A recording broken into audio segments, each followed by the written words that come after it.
the last 2 months, Lilith has released 3 legendary commanders into Rise of Kingdoms, which have completely shifted the meta.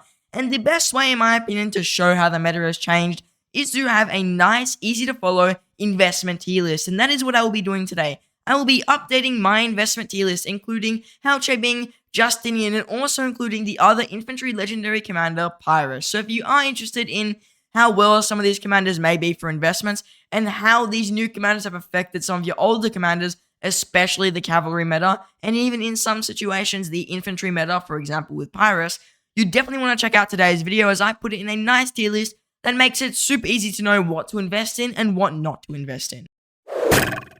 So let's begin with my criteria for an investment and what really makes a commander a good investment in my opinion for this tier list. First of all, are they a meta damage? So is their damage up with the meta? For example, a Nebuchadnezzar's damage is almost on meta, like his damage is not far off meta, but he's lacking some other stuff I'd want with a meta commander. First of all, his overall stats are lower than most meta commanders, plus he also has, another example, not many debuffs. He doesn't have any like defense or health debuffs. His debuff is in a passive slot, which does give him a nice boost, but none of his debuffs are extremely crazy, and we've seen them all before. But an example that I could give for a unique and good debuff that we have never really seen besides that commander is William. His debuff is great. It is just unique to William, and that definitely gives him a hit to his investment effectiveness. Also, keep in mind that this tier list is based on investments and not how well they are currently performing in the field.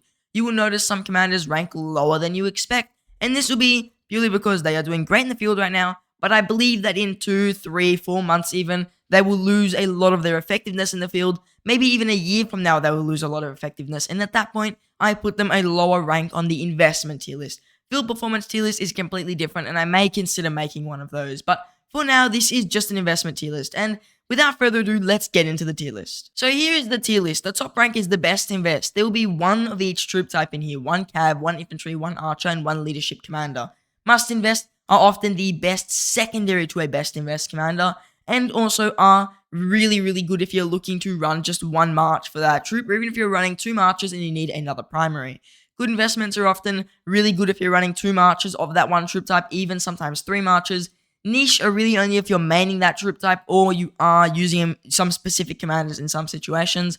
Bad investments I highly recommend not doing. And then do not invest ever are commanders that are just so trash you never use them. And beginning with a do not invest ever commander, we have Lu Bu, who is definitely one of the worst commanders in the game. You can barely access him now, like you have to have spent money like 2 years ago. Plus, he's just not worth it. His debuffs are not good and he's just completely outclassed.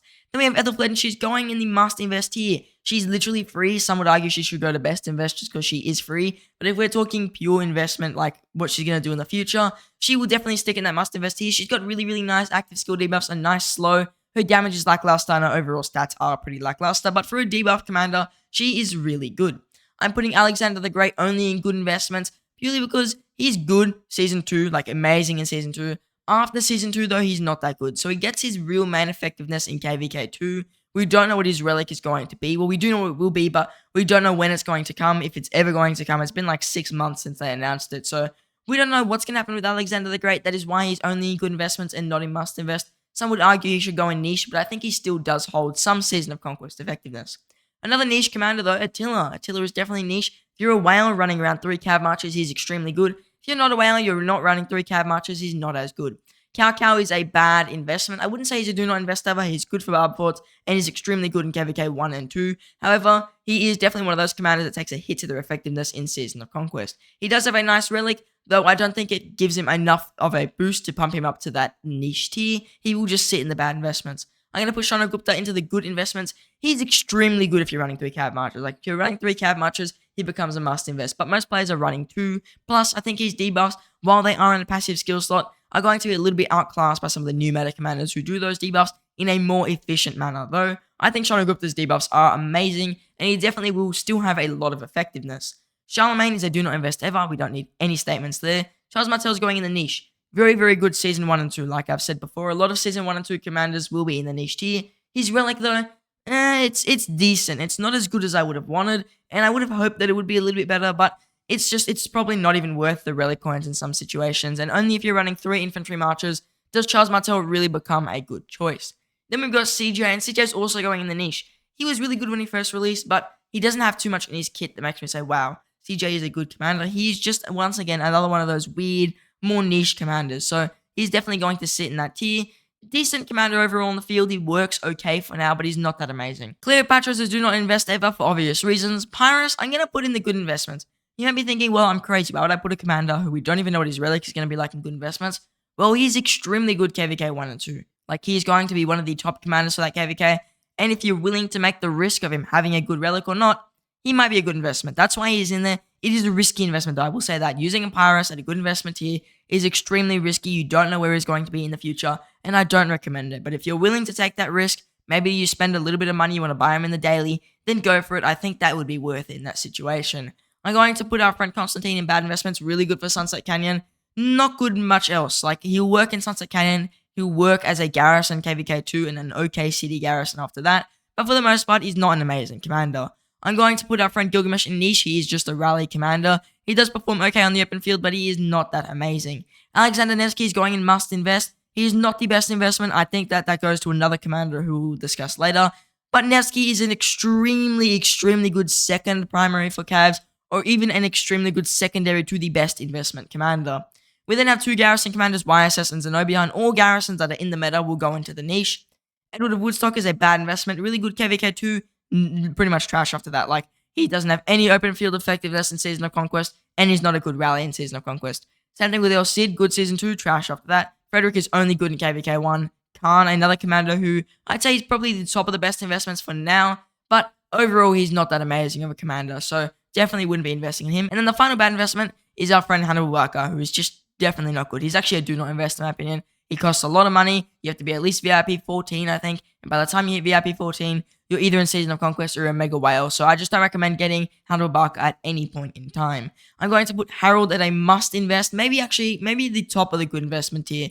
He is a very, very unique commander in the way that he doesn't have many debuffs, but he's been performing really well for a long time with just crazy high damage, crazy high counterattack. So some would argue he's a must invest. I personally think he's one of the best good investments. Really good for 2 infantry marches, but at the moment, infantry are a little bit lackluster. Then we have our friend Bertrand. He's going in the niche. He's a decent rally. He's not that amazing, but he's a decent rally, and he's decent on the field. Okay, if you're running 4 to 6 cav marches, but other than that, he's not that amazing for the field. Sargon is going in the must invest. He is the best secondary to the best primary, who I'll discuss later, but he is an extremely, extremely good secondary. And also, if you're running 4 to 5 total marches, he's amazing since he is similar to a Tamiris, except he's got more damage and overall is a better commander. I'm going to put Artemisia in the niche. She's only good if you don't have a secondary to a Boudica or you're already running her. She works good right now, but as more and more commanders come out, she's definitely going to be outpowered by new archers, possibly even new infantry, or even the new Cavs right now will be outpowering her. Suleiman is do not invest ever. That's very, very obvious. I'm also going to put Cyrus in the niche. He's another commander who has very, very good debuffs. If you're running 3 archer marches like myself, he's one of a must-invest commanders. But if you aren't running 3 archer marches, he's just not an option, and that is why he is in the niche. Guan is going in the must-invest. He is the best secondary to CPO, who I've just discussed. He's actually the best primary. Sargon is the best secondary, depending which way you want to run your CPO. And even Sargon and Guan can work together. So either one of those can be the primary to a CPO, who is the best investment for infantry. However, I think that CPO definitely is the best out of those 2 commanders. Pakal is going to go into the niche. He's great if you're running 3 infantry marches. Other than that, I mean, he's not as good as some other options out there. Plus, he is decent sometimes when you're running 2 infantry marches. If your opponent ignores him, though, he's not going to do anything. So you really have to try and get people to swarm this. He's great for city popping, decent rally, but not much after that. Leonidas is a bad investment only if you want to purchase him from the dailies when you first get the Season of Conquest for a Guan pair, but overall, I don't think he's worth the money, and he just doesn't hold much endgame effectiveness. Then Honda Tadakatsu is going to go into the good investments. Some would say he should be the best invest ever, but I don't know. I look at Honda and I say, he's a very good commander, but he doesn't bring anything that makes me go, wow, that's really good. I just feel like he's all stats, and he's all mixed troops, so I don't know. I just think that he should be in the good invest. Maybe I'll put him in must invest actually towards like the top, the higher end of it. He's really good as a secondary to any of the best invest commanders, but I think that he doesn't offer the unique effectiveness that I would want to put him in that best invest tier. Then we've got William, and he's 100% a must invest. Great secondary to Cavs and an amazing commander to just have in any modable. His debuffs are unique, like I stated at the start of the video. He's got a decent amount of AoE, and his stats are not too bad. Then Joan Prime is also a must invest. You can see there's a lot of Cavs in here actually, but Joan Prime is a great pair with Nevsky, a great pair with William in some situations, great pair with even the newer Cav commanders, so she's definitely in that must invest tier. Ashida is a do not invest ever. Jadwiga is a niche investment, sorry, she is a garrison commander. Also, Caesar is going to go into the niche. He's one of those commanders where if you choose to invest in him, you're going for that double relic and you're making an interesting march. So I'd say in some situations he can be better than his other leadership commander Mehmed, but other situations he is worse. So that's why he's in the niche. Then Justinian is actually going to go in good investments. He's an oddly powerful commander if you're running up to 5 marches, but overall he's not insanely powerful nor insanely weak. So he's a good investment. He is similar to getting a Henry on release, but somewhat in some ways worse. He has less damage in some situations, and he's not as tanky, but he's still extremely good if you are running 3 cav marches or you're looking to run 5 total marches and you want to bring him in that murder ball. Then, like I said, Caesar's rival Mehmed is definitely a must invest. He's a very, very unique commander in the way that he's extremely easy to access and can be a secondary to almost any commander in the whole entire game, giving them a nice boost to their effectiveness. Minamoto is a good investment. If you want to buy his relic, he's definitely going to go up a few tiers, but if you don't, it might not be worth the money to actually get Minamoto. Plus, there are better cav options out there, so it could just outpower him, though he's a great secondary to Nevsky and a decent secondary to the new cav commanders. Nebu is also a good investment. He's got decent damage, very nice AoE overall, and I think that he does have potential to be one of the top open field commanders, but thing is, he is very, very not defensive, and if he gets hit, you're going to take a lot of saves. I personally experience this firsthand when I do run my Nebu. Mulan is definitely a niche investment commander. If you're running a leadership march with a Trajan, for example, she's going to be extremely good. Other than that, not so much. Ragnar is only for city rallies, so he's definitely a bad investment. Even then, he's not even close to the best city rally. He works well with Attila, but once again, Attila's in the niche, so I don't think Ragnar is the best option, and you have to double relic him, which can be quite pricey nowadays. So I wouldn't say that he's a very, very good investment, because city rallying is not really something people spec into fully.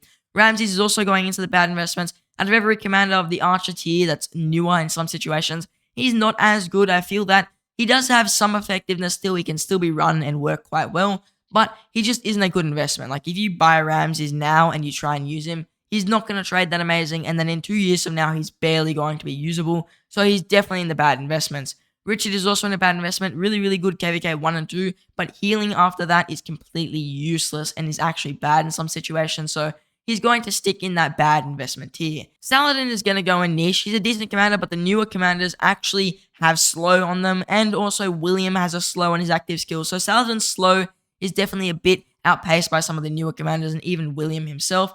Plus, keep in mind that Saladin as a commander is very old, and his stats are somewhat low. He is a nice KVK2 commander, however, after that, he does take a nice hit to his effectiveness. Well, not a nice hit, but like a major hit. Flavius is a niche because he's a garrison. Same thing with Jan Sisko, they are both garrisons. Tarek is going to go in the good investments. I think he's a very, very, very good primary for infantry, but infantry just aren't in the meta right now, and even then, Tarek performs well, but not that amazing. And even then, on top of that, he's missing a lot of the stuff I would say to make him a good investment. He's just DPS, so if you get him now, he's going to trade well, but 2-3 years from now, I don't think he will. Even 1 year from now, he's going to take a major hit to his effectiveness. Even with ZHUGE being in the game, he's taken a major hit, so I don't think Tarek is an amazing infantry commander, but he's certainly one that can still work if you're running 2 or 3 infantry marches. Henry is a must invest. He is super good as a second archer march. He works well with YSG, Nebu, Cyrus. A lot of archer commanders synergize really well with Henry. Plus, Henry is extremely tanky and runs the support tree, which makes him more tanky. So I expect Henry to still be a good open field commander, even once newer archers come in. Moctezuma is trash. Heraclius is just a garrison, so he's going in that niche tier. And then also in the niche tier, we're going to throw in our siege commanders, since, well, they are the siege commanders. You will expect them to perform as siege commanders, which is definitely a niche thing.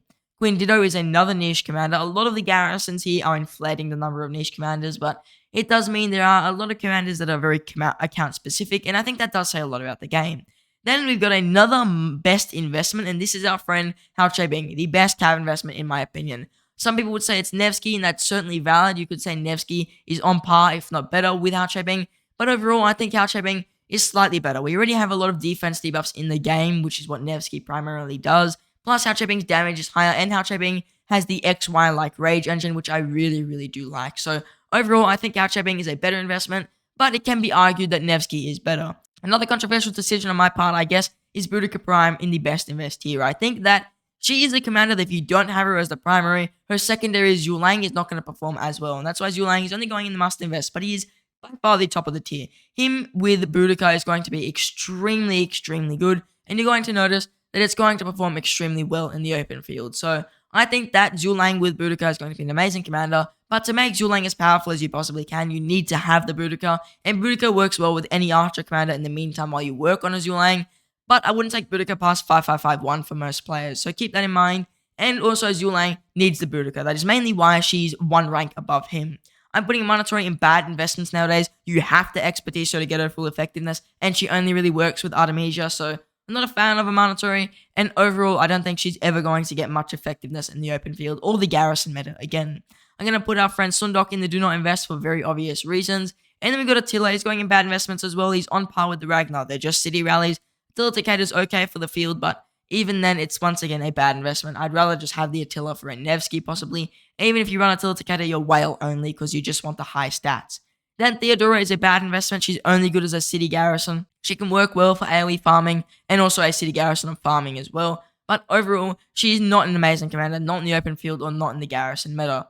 Thutmose is going to go into the bad investments. I mean, he's almost a do not invest ever, but not really. I'd actually say I'm going to put El Cid and Frederick in do not invest ever. I feel that they are just too weak compared to some of the commanders here.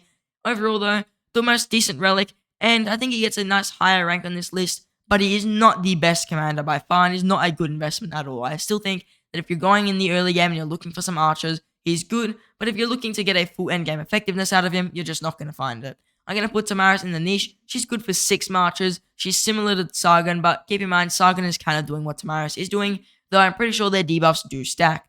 Then we have Trajan going in the best investment. Like I said, he just brings a lot more uniqueness that Honda doesn't, and he's extremely tanky, and he makes every single leadership commander amplified like crazy. Trajan with Ethelflaed is a good march. Trajan with Honda is a good march. Trajan with Mehmed is a good march. Trajan with Mulan is a good march. So he's the main amplifier for a lot of these leadership commanders, and that is why he gets that best invest here. Tian is a do not invest ever, and then Zhang Yu is a good investment, just because I think that Zhang Yu performs still pretty well in the open field, but keep in mind Hao Bing's active skills are very similar to Zhang Yu's skills. So overall, I think that Zhang Yu has taken a hit to his effectiveness now that Hao Bing is in the game. But if you're running 2-3 cab marches, he's a very, very good primary, and he's going to still perform extremely well. Then we have YSG, and YSG is also going in the good investments. I used to say he's a must invest, but nowadays, you got Yulang who made YSG a little bit worse. Plus, YSG is countered by the new calves because Yulang is hard countered by the new calves. So overall, I think that YSG is still a decent commander on the open field, but he's not as effective as he used to be for a long term. Like, he used to be really, really good KVK 1, 2, and 3. Now he's only good KVK 1 and 2, and then he takes a hit to his effectiveness, and his relic is not that amazing. So now here is the investment tier list in order from the best commander to the worst. With the best commander, in my opinion, in the whole entire game for investments being Hao Bing, and the worst commander in the whole entire game being Moctezuma. So if you were to follow this list one by one, if I don't recommend doing this, but if you were to do it, it'd be Hao Bing, Boudica, Scipio, Trajan, Zulang, Nevsky, and you get the point. Just keep going down till we reach the end. There weren't too many major changes. Obviously, all the new commanders were added. There were a few dip downs. For example, Zulang is no longer a best invest. I think Boudica needs to be the primary before you get the Zulang. Also, Zhang Yu took a hit because, well, Hao Bing is like Zhang Yu but better.